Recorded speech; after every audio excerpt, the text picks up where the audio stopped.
আদম রাজকীয় পোশাক ফেলিয়া দিয়া ও পর্দার অন্তরের আম্মা জান বৃদ্ধ বাবাজি যুবক, দুনিয়ার মধ্যে কয়দিন দুনিয়ার মধ্যে তাল বাহানা করবা, ঘোরাঘুরি করবা।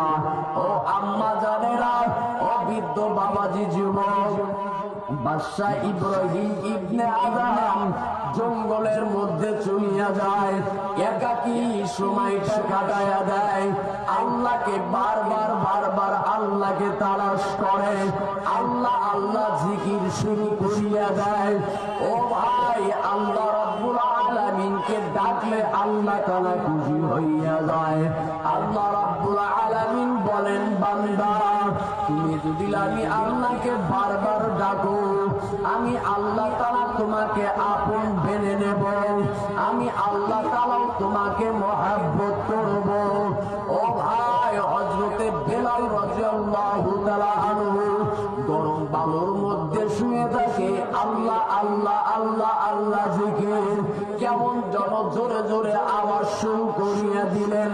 আবু বকরের কানের মধ্যে আওয়াজটা চলিয়া গেলেন, কি ব্যাপার? বেলালের আওয়াজ শোনা যায়, জিকিরের আওয়াজ শোনা যায়। হযরতে বেলাল